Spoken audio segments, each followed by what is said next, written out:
चलिए अब रुख करते हैं एग्रीमीटर का। एग्रीमीटर में आपको बता दें कि काफ़ी सारी हलचल देखने को मिल रही है और आज एग्री कम्युनिटी से जुड़े हुए तमाम सारे अपडेट्स हम आपको देने वाले हैं। और इस अपडेट में हमारा साथ देने के लिए जुड़ रहे हैं पृथ्वी फिनमार्ट के डायरेक्टर और कमोडिटी एंड करेंसी रिसर्च के हेड मनोज कुमार जैन जी।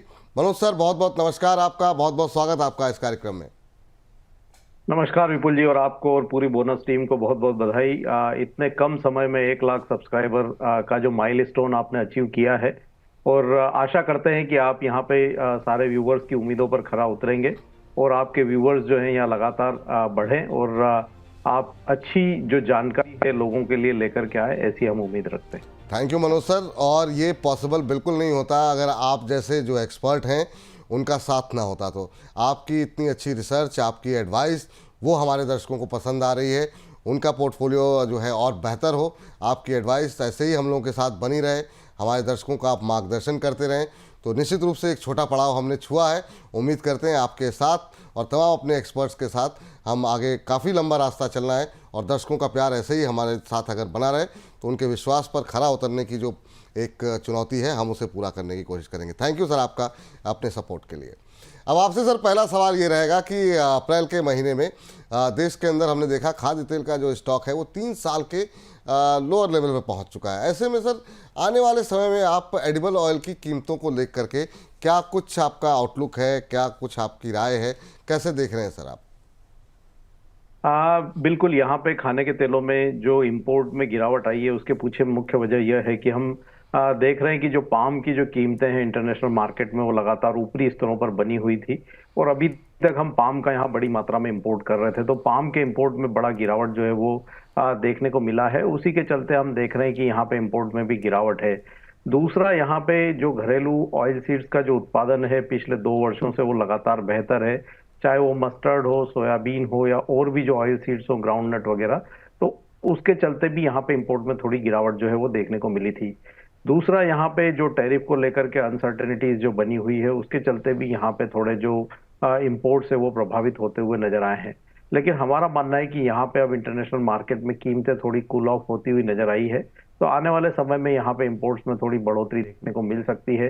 दूसरा, यहाँ पे गवर्नमेंट का जो है ट्रेड को लेकर के क्या पॉलिसीज रहती है वो भी काफी इंपॉर्टेंट होगी, क्योंकि जिस तरह से यूएस के जो टैरिफ की जो थ्रेड्स बनी हुई है, हालांकि उन्होंने अभी रेसिप्रोकल टैरिफ को जो है आगे बढ़ाया है 90 दिनों के लिए, लेकिन अभी भी यहाँ पे जो है अनिश्चितता बनी हुई है। तो उसको देखते हुए हमारा मानना है कि ग्रेजुअल जो है इंपोर्ट वो बना रहेगा, और आगे यहाँ पे जिस तरह से मौसम की जो अनुमान निकल कर आई है वो भी बेहतर है, तो शायद इंपोर्ट यहाँ पे कम ही रहेगा और डोमेस्टिक जो उत्पादन है वो बेहतर है। तो आगे वहां पे हम देखेंगे कि यहाँ पे काफी कुछ भरपाई जो है हमारे घरेलू उत्पादन से भी होती हुई नजर आएगी।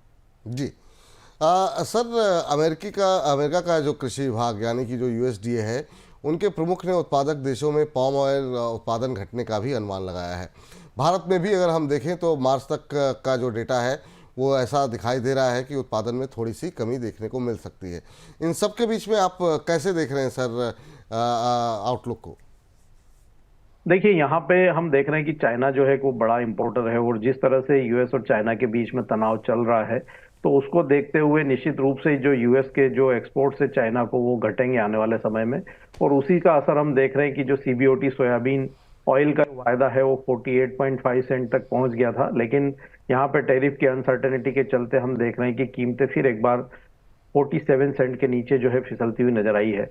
और उसी के चलते जो बाकी एग्रो कमोडिटीज है वहां पे भी जो है थोड़ा ऊपरी लेवल्स पर रेजिस्टेंस बनता हुआ नजर आया है। तो हमारा मानना है कि कहीं ना कहीं यहाँ पे डिमांड भी जो है वो प्रभावित होगी हायर टैरिफ्स को लेकर के। तो कोई बहुत ज्यादा बड़ी बढ़त की संभावनाएं अभी हाल फिलहाल में खाने के तेलों में नजर नहीं आती है, और हमारा मानना है कि एक दायरे का ट्रेड जो है वो कुछ समय के लिए बना रहता है। जी सर, अभी कुछ देर पहले ही जो है एक खबर निकल के आई है कि देश की जो एडिबल ऑयल मैन्युफैक्चरर्स के 2 बड़े जो एसोसिएशन हैं उनकी तरफ से कहा गया है कि नेपाल जो है वो भारत टैरिफ को अवॉइड कर रहा है, जो कि सितंबर 2024 में लगाई गई थी, और ज़रूरत से ज़्यादा एक्सपोर्ट कर रहा है। इसको लेकर के उन्होंने चिंता जताई है और इस पर एक्शन लेने की बात जो है वो भारत सरकार से वो अपील की गई है।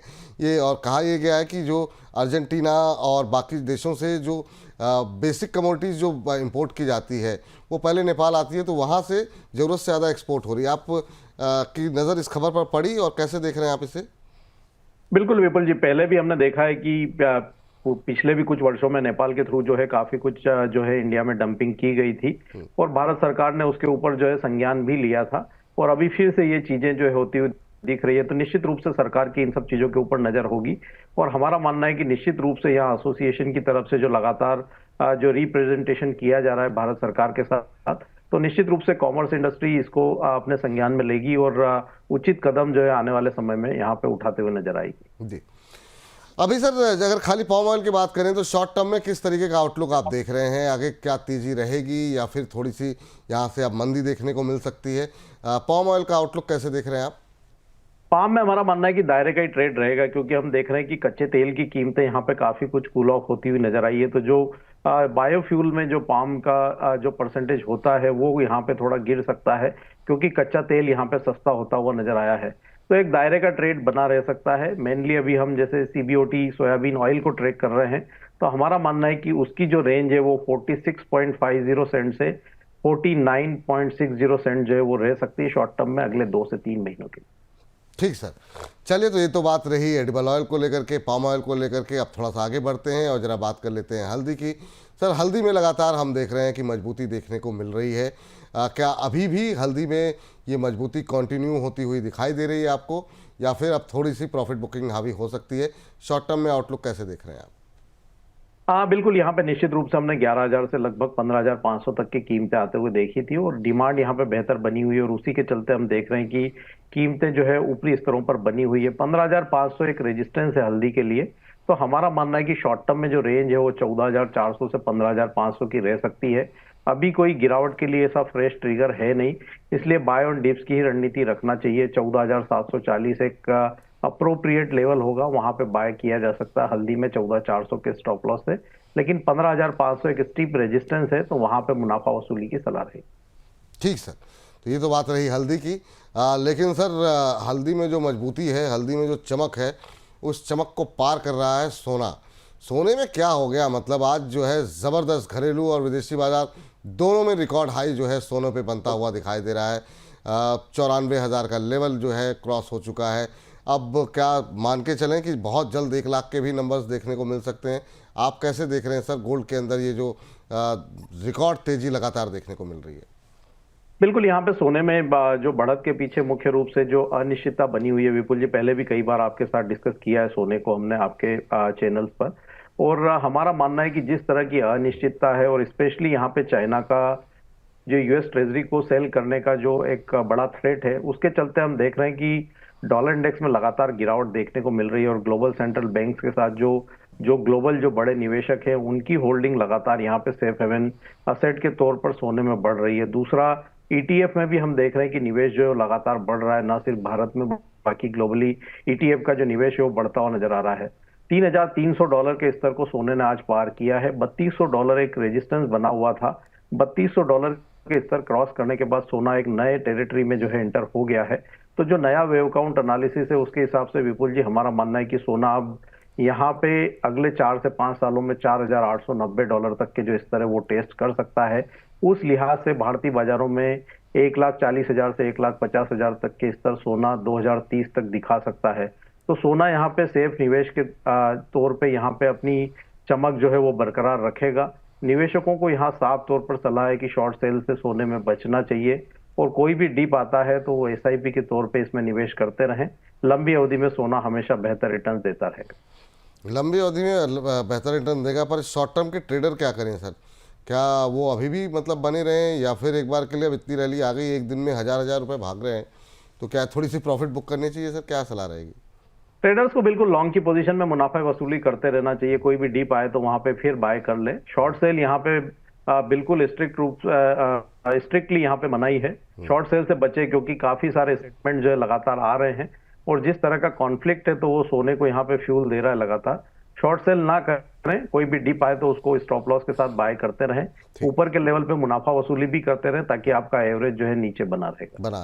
तो गलती से भी जो है मंदी करने की कोशिश अभी ना करें। जो लोग भी ट्रेडर हैं, शॉर्ट सेल करने की आवश्यकता नहीं है। जहां अच्छा मुनाफा मिल रहा है, मुनाफा बुक करते रहें, नीचे आए फिर से खरीदारी कर सकते हैं। बिल्कुल जो है यहाँ पर जो है बेचने की सलाह नहीं है, शॉर्ट करने की करके कमाने की सलाह नहीं है। लास्ट क्वेश्चन सर आपसे, अभी अगर टॉप एग्री कॉल्स की अगर हम बात करें, एग्री कमोडिटीज़ में कहाँ पर इस समय ट्रेडिंग अपॉर्चुनिटी दिखाई दे रही है आपको? यहाँ पे मसाले में जीरा भी बेहतर लगता है। जीरे में हमने देखा है कि स्टेडी मूव बना हुआ है, तो जीरे में बाय कर सकते हैं। यहाँ भी डिप्स में बाय की सलाह रहेगी। 23,950 के आसपास के अगर स्तर मिले तो वहां बाय करना चाहिए। लक्ष्य यहाँ पे 24,400 तक के रखे जा सकते हैं और स्टॉप लॉस यहाँ पे एक 23,700 का रखना चाहिए। ठीक सर, चलिए तो यहाँ पर जो है जीरा जो है खरीदारी करने की सलाह है। जीरा में फ्यूचर खरीद करके चलें, 23,950 के आसपास खरीदारी करके चलें, 23,700 का स्टॉप लॉस लगाएं, 24,400 का लक्ष्य यहाँ पर देखने को मिल सकता है। जीरे के अलावा सर और कोई कमोडिटी जहाँ पर ट्रेड कर सकते हैं? बिल्कुल, हल्दी में जैसा कि हमने बताया विपुल जी, के हल्दी में भी यहाँ बाय कर सकते हैं डिप में 14,740 के स्तर पे, और 14,400 का एक स्टॉप लॉस वहां पे रखना चाहिए। लक्ष्य ऊपर में 15,500 तक के रखे जा सकते हैं। चलिए तो लक्ष्य यहाँ पर 15,500 तक के देखने को मिल सकते हैं। 14,400 का स्टॉप लॉस लगाएं, 14,740। जी सर कुछ कह रहे हैं? नहीं सर, जी 14,740 के आसपास खरीदारी करने की सलाह है। मैं फ्यूचर खरीद के चले हल्दी में, 14,400 का स्टॉप लॉस, 15,500 का लक्ष्य यहाँ पर देखने को मिल सकता है। ये राय यहाँ पर हल्दी में निकल के आ रही, तो हल्दी और जीरे में खरीदारी की सलाह यहाँ पर निकल के आ रही है। मनोज सर बहुत बहुत शुक्रिया, थैंक यू आपका आज की चर्चा में जुड़ने के लिए और तमाम सोने चांदी से लेकर के एग्री कमोडिटीज़ तक अपनी राय शेयर करने के लिए।